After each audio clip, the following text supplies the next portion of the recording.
네, 2025년 11월 2일 매일 성경 말씀 묵상입니다. 지난 주일이죠. 제가 지금 하루 지나서 지금 여기 날짜 보시면 11월 3일인데 하루 지나서 녹음하고 있습니다. 저희가 다니엘 기도회 때문에 새벽 기도회 시간에 이 에스라 말씀을 공부해야 되는데 하지 못하고 그냥 지나가고 있어요. 제가 그래서 이렇게 영상을 편집해서 올리면서 또 성경 쓰기에 참여하신 분들이 이 매일 성경을 제가 나누어 드렸는데 함께 읽고 묵상하기 위하여 이 영상을 만듭니다. 어, 어제 말씀인데 에스라 2장 1절부터 70절까지 무지 긴 말씀이죠. 엄청 깁니다. 그래서 지금 먼저 읽지 않고 제가 한 절 한 절 그냥 보면서 이 말씀을 생각해 보고자 합니다. 이 말씀은 이제 드디어 바벨론 포로에서 이 페르시아 시대, 바사 시대가 되어서 돌아온 그 이스라엘 백성의 귀한 자 목록이 등장합니다. 1절부터 2절까지 보시면 옛적의 바벨론 왕 느부갓네살에게 사로잡혀 바벨론으로 갔던 자들의 자손 중에서 노임을 받고 예루살렘과 유다도로 돌아와 각자의 성읍으로 돌아간 자, 곧 스룹바벨과 예수아와 느헤미야와 스가랴와 르엘라야와 모르드게와 빌산과 미스발과 비그웨와 르흠과 바하나 등과 함께 나온 이스라엘 백성의 명수가 이러하니라고 나와 있습니다. 지금 여기 보시면 이제 바벨론에서 돌아온 사람들을 뭐라 부르고 고 있습니까? 바로 이스라엘 백성이라 부르고 있습니다. 그러니까 유다 백성, 북이스라엘 백성을 부르지 않고 그냥 이스라엘 백성이라 부르고 있죠. 그리고 지금 여기 보시면 스립바벨, 예수와 느헤미야가 함께 나와 있어요. 근데 이게 사실 돌아온 연대가 다 다릅니다.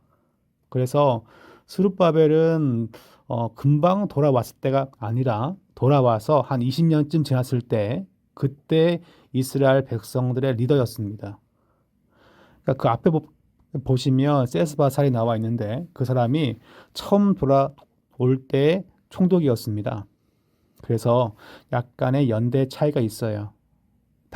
다시 말하면 가령 우리가 조선 말기에 뭐 흥선 대원군과 그 다음에 서재필과 이승만이 뭐 대한민국 건국에서 쓰임 받았다라고 한다면 그 세 명이 사역했던 시대가 다 다르죠, 그죠? 물론 정치적 입장도 다르겠지만 그렇게 100년간의 간격이 있었지만 이 에스라 느헤미야가 본래 한 권이었다고 합니다. 한 권의 성경인데 그래서 한 권을 쓰니까 맨 앞부분에다가 대표적인 이러한 백성들의 리더를 이렇게 기록할 때 함께 쓴 것이라 그렇게 보여집니다. 그래서 3절부터 끝까지 보시면 귀 환자 목록이 나와 있어요. 자, 3절부터 35절인데 바로스 자손이 2170명이요 스바다 자손이 372명이요 아라 자손이 775명이요 바앗 모압 자손 곧 예수아와 요압 자손이 2812명이요 엘람 자손이 1254명이요 그 다음 절 8절부터 보시면 삿두 자손이 945명이요 삭게 자손이 760명이요 바니 자손이 642명이요 부베 자손이 623명이요 아스가 자손이 1222명이요 아도니감 자손이 666명이요 비그웨 자손이 2056명이요 아딘 자손이 454명이요 아델 자손 곧 히스기야 자손이 98명이요 그 밑에 보시면 베세 자손이 323명이요 요라 자손이 120명이요 하순 자손이 223명이요 깃발 자손이 95명이요 제가 색깔을 좀 다르게 이렇게 표현했죠, 그죠? 그러니까 즉 이제 3절부터 20절까지 말씀은 자손들을 설명합니다. 그러니까 패밀리 단위를 쓰고 있어요. 근데 21절부터 끝까지 보시면 이렇게 나와 있습니다. 베들레헴 사람이 123명이요. 느도바 사람이 56명이요. 아나도 사람이 네, 아마 오타죠. 828명이요. 아스마웻 자손이 42명이요. 기랴다임과 그비라와 브에롯 자손이 743명이요. 라마와 게바 자손이 621명이요. 믹마스 사람이 122명이요. 베델과 아이 사람이 233명이요. 느보 자손이 52명이요. 막비스 자손이 156명이요. 다른 엘람 자손이 1254명이요. 하림 자손이 320명이요. 로드와 하릿과 오노 자손이 725명이요. 여리고 자손이 345명이요. 스나야 자손이 3630명이었더라. 앞에는 패밀리 단위로 나와 있는데 뒤에는 베들레헴, 느도밧, 아나돗 이게 다 지역 명칭이죠. 그래서 학자들은 보기에 이렇게 자손이라고 나온 것은 그들의 가족 단위로 잘 돌아와서 기존의 기업을 잘 차지했을 것이다. 그러니까 한 50년, 짧으면 50년, 길면 70년 동안 이 가나안 땅은 다른 사람들이 그 남아있는 자들이 그 땅을 사용했죠. 그죠? 50년쯤 지났어요. 또 길게는 70년 지났는데 가문이 와가지고 달라고 하니까 줄 수밖에 없겠죠. 모세 법을 따라서. 그랬을 때 이렇게 자손이라 나온 것을 보면 아마 학자들이 생각하기를 기존의 그 기업들을 잘 차지 아마 했을 것이다라고 봅니다. 그런데 이렇게 지역 명칭이 나온 거 보면 베들레헴에 살았던 건 맞는데 땅을 제대로 패밀리 단위로 잘 받지 못했을 것이다라고 유추합니다. 안타까운 현실이죠. 그러니까 앞에 20절까지는 돌아왔는데 약간 어느 정도 재정이 회복된 거고 뒤에는 뭡니까? 돌아왔지만 그냥 백수처럼 백수는 아니지만 취약층으로 살았을 것이라 유추해 봅니다. 그 다음에 보시면 제사장 귀환자 목록이 나와 있습니다. 제사장들은 예수아의 집 여다 자손이 973명이요. 임멜 자손이 1052명이요. 바술 자손이 1247명이요. 하림 자손이 1017명이었더라. 이게 성경을 읽다 보면 이런 숫자를 이렇게 아라비아 숫자로 표기하면 참 좋은데 그죠? 처음에 성경 번역할 때 그냥 이렇게 쓰는 걸로 숫자 손가락 이렇게 한글로 표기했기 때문에 좀 읽기가 약간 부자연스러울 수 있습니다. 자, 제사장 가문의 숫자를 다 합하니까 이걸 다 합하면 4,289명입니다. 전체가 한 5만 명쯤 들어왔는데 10%가 목회자예요. 상당히 많은 숫자입니다. 그래서 제사장이 50년 전, 70년 전 끌려갈 때 상당수의 제사장들이 바벨론으로 끌려갔다. 레위인에 비하여 그렇게 보는 입장이 있고 혹은 돌아올 때 제사장들은 잘 돌아왔지만 레위인들은 제사장보다 더 사는 게 힘들어요. 레위인들은. 그래서 바벨론 삶에 적응을 해가지고 많이 안 들어왔다. 그렇게 보기도 합니다. 숫자를 비교해 보시면 4,289명인데 뒤에 보시면 레위인 귀환자 목록이 나와 있습니다. 길게 나와 있는데 숫자는 많지 않습니다. 읽어보겠습니다. 레위 사람은 호다위아 자손 곧 예수아와 갈미의 자손이 74명이요. 노래한 자들은 아삽 자손이 128명이요. 문지기의 자손들은 살룸과 아델과 달문과 아굽과 하디다와 소베 자손이 모두 139명이었더라. 느디님 사람들은 시아 자손과 하수바 자손과 답바오 자손과 게르스 자손과 시아 자손과 바돈 자손과 르바나 자손과 하가바 자손과 아굽 자손과 하갑 자손과 사물레 자손과 하난 자손과 깃델 자손과 가할 자손과 르아야 자손과 르신 자손과 느고다 자손과 갓삼 자손과 우사 자손과 바세야 자손과 베세 자손과 아스나 자손과 무님 자손과 느부심 자손과 박북 자손과 하그바 자손과 할훌 자손과 바슬룻 자손과 무이데 자손과 하르사 자손과 바르고스 자손과 시스라 자손과 데마 자손과 느시아 자손과 하디바 자손이었더라 라고 나와 있습니다. 그런데 이렇게 숫자는 많이 나와 있지만 지금 여기 보시면 명시적으로 레위인은 74명입니다. 앞에 보시면 4천 명이 넘는 것이 제사장인데 레위인이 불과 74명이라는 것은 숫자가 무척 적은 거죠. 10대 1도 되지 않는 그런 숫자라 봅니다. 물론 지금 여기 보시면 노래하는 자, 노래하는 자도 이제 레위인에 속하는데 그리고 문지기 같은 자도 다 나와 있는데 표기된 걸 보면 지금 여기에서는 이제 명시적으로 봤을 때 733명쯤이라고 합니다. 상당히 적은 숫자죠. 전체 제사장에 비해서. 그러니까 제사장과 레위인이 해야 할 일이 있는데 레위인도 적지 않게 많습니다. 그러니까 교회를 보시면 목회자가 해야 되는 일도 있지만 일반 성도님께서 해야 될 일도 많죠. 그러니까 이게 참 힘든 삶의 현실입니다. 그러니까 레위인들은 자기 직업이 있지 않고 성전과 관련된 일만 해야 되는데 그러니까 바벨론에서 사는 것이 이미 정착이 되어버린 것이기 때문에 그래서 나중에 그 에스라가 함께 돌아갑시다라고 더 격려하는 그 말씀이 뒤에 나옵니다. 그래서 어쩔 수 없는 삶의 현실 때문에 돌아온 자가 있었고 돌아오지 않은 자가 그렇게 양분되었음을 우리는 모든 바벨론 포로가 다 돌아온 것은 아니라는 것을 기억할 필요가 있습니다. 뒤에 보시면 솔로몬의 신하와의 자손이 나와 있죠. 자, 읽어보겠습니다. 솔로몬 신하의 자손은 소대 자손과 하소베렛 자손과 부르다 자손과 야알라 자손과 다르곤 자손과 깃델 자손과 스바데아 자손과 하딜 자손과 보게렛 하스바임 자손과 아미 자손이니 모든 느디님 사람과 솔로몬 신하의 자손이 392명이었더라.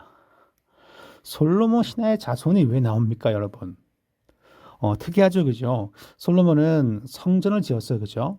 성전 지어서 관리하는 거에 솔로몬이 많은 관심을 두었던 왕인 것은 분명합니다. 그래서 여기 나와 있던 자손들은 아마도 성전과 관련된 잡무를 했던 사람들이라 보여집니다. 그러니까 바벨론 포로 당시에 성전은 상당히 거룩한 장소인데 이곳을 지키는 자들을 바벨론에서 끌고 갔을 것이라 보여집니다. 그들 역시 무엇입니까? 돌아온 것이죠. 하나님을 경배하기 위하여. 지금 여기 보시면 왕실 노예이나 노예이거나 성전 하인으로 추정되는 사람들의 후손이라는 거예요. 사회적 신분은 낮지만 이들 역시 하나님을 경배하고 예배하기 위하여 돌아왔다는 것을 얘기합니다. 하나님께서 회복하실 때 신분이 높은 자, 낮은 자, 사회적으로 알려진 자, 아니면 소외된 자 누구라도 다 함께 불러서 회복한다는 것을 보여줍니다. 이어진 말씀 보시면 조상을 밝히지 못하는 경우가 발생합니다. 자, 보시면 델 멜라와 델 하르사와 그룹과 악단과 인멜에서 올라온 자가 있으나 그들의 조상의 가문과 선조가 이스라엘에 속하였는지 밝힐 수 없었더라. 그들은 들라야 자손과 도비야 자손과 느고다 자손이라 모두 652명이요. 전체 한 5천 명 가량이 돌아왔는데 제사장들이 그들 가운데 약 650명이 그러니까 그들에게 포함되지 않은 650명이겠죠. 이들이 족보가 명확하지 않다는 거예요. 제사장 중에는 하바야 자손과 학고스 자손과 바르실레 자손이니 바르실레는 길앗 자손 길앗 사람 바르실레의 딸 중에 한 사람을 아내로 삼고 바르실레의 이름을 따른 자라.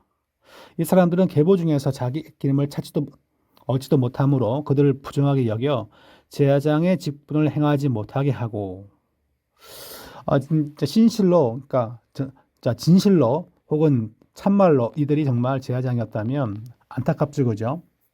제사장인데 불구하고 신학교 어디 나왔습니까? 그 신학교가 이제 폐교가 됐다면 참 안타까운 그런 현실입니다. 가끔 대학이 폐교되기도 하죠, 그죠? 그래서 그런 안타까운 게 있는데 마찬가지로 자기 조상들의 족보를 밝히지 못하는 자들도 또 있었습니다. 63절 보시면 방백이 그들에게 명령하여 우림과 둠밈을 가진 제사장이 일어나기 전에 지성물을 먹지 말라 하였느니라. 아마 그들은 레위인처럼 그렇게 봉사를 했겠죠. 그렇지만 이 지성물 가운데 나오는 음식 가운데 그 보시면 떡 같은 게 나오거든요. 그런 것들을 먹지 말라 그렇게 얘기합니다. 그래서 우림과 둠밈을 가진 제사장이라는 것은 대제사장이 구약 시대에 우림과 둠밈이라는 두 돌을 가지고 하나님 앞에서 뜻을 묻는 그 도구였습니다. 그러니까 이 얘기는 대제사장이 세워지지 아니한 지금은 힘들고 나중에 하나님의 뜻을 물을 대제사장이 세워지면 그때까지는 너희가 100% 제사장이라 좀 인정하기 좀 그렇다. 그런 결정을 내린 거죠. 그러니까 하나님께서 그러니까 즉 이스라엘 땅에 이 성전이 회복되고 예배 제사가 회복되는 가운데 대제사장 제도가 잘 세워지면 그때서 결정하자라고 그렇게 유보한 거예요.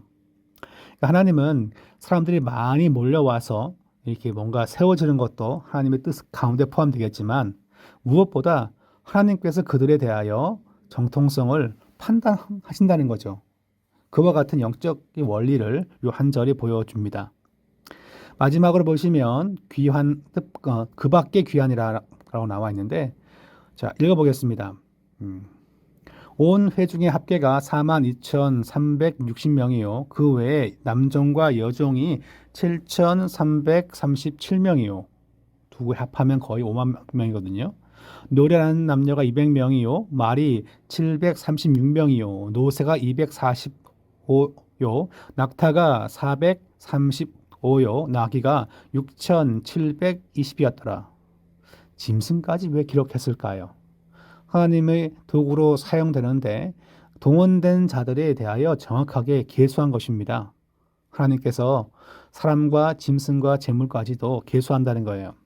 어떤 족장들이 예루살렘에 있는 여호와의 성전에 이르러 하나님의 전을 그곳에 다시 건축하려고 예물을 기쁘게 드리되 그러니까 돌아온 자들이 성전이 회복하기 위하여 헌신했음을 기록합니다. 힘 잘하는 대로 공사하는 금고에 드리니 금이 6만 1천 다리기요 은이 5천 만에요 제사장의 옷이 100벌이었더라. 100벌 가지고 모자라겠죠, 그죠? 왜냐하면 거의 4천 명 넘어가니까. 자, 그런데 이에 제사장들과 레위 사람들과 백성 몇과 노래하는 자들과 문지기들과 느디딤 사람들이 각자의 성읍에 살았고 이스라엘 무리도 각자의 성읍에 살았더라 라고 나와 있습니다. 잘 돌아와서 그들이 본래 성읍을 차지하고 본래 성읍을 차지하지 못했으면 또 본래 고향 땅에 가서 그렇게 머물렀음을 보여줍니다. 이 말씀을 보면 이렇게 교훈을 삼을 수 있겠죠. 하나님은 약속하신 회복을 그냥 단순히 영적으로만 회복하는 것이 아니라 구체적인 공동체가 세워지도록 회복하신다는 거죠. 한 가정을 회복할 때 너 죄세안 받았어 천국 가. 그걸로 회복하면 좀 뭔가 한 2% 부족하죠. 그죠? 한 가정의 회복이라면 우리는 이제 이렇게 생각합니다. 영혼이 구원받고 또한 그 영혼이 잘됨 같이 범사에도 잘 되는 게 나와 있죠. 그러니까 우리가 그래서 그게 요한 3서입니까? 가이오에게 축복하는 말씀이 그러니까 영혼이 잘됨 같이 범사가 잘 되는 거죠. 그리고 강건하기를. 하나님은 그래서 이스라엘 백성에 대한 그 죄에 대한 용서하시면서 더 나아가서 공동체가 회복되도록 만드신다는 거죠. 하나님께서 구체적으로 회복을 이루어 가실 때 자원하여 따라 나선 사람이 약 5만 명 가량이었습니다. 교훈은 우리도 하나님께서 구원을 베풀려고 하실 때 나 자신도 우리 가정도 우리 자녀도 우리 교회도 하나님 우리가 나서겠습니다 라고 고백하면서 일어서는 거룩한 하나님의 백성이 되어야 할 것입니다. 하나님의 회복은 반드시 다 드러나게끔 되어 있습니다. 그 회복을 얼마나 신뢰하고 그걸 따라가겠습니까? 여기에 성도의 믿음과 헌신이 필요함을 성경이 보여주고 있습니다.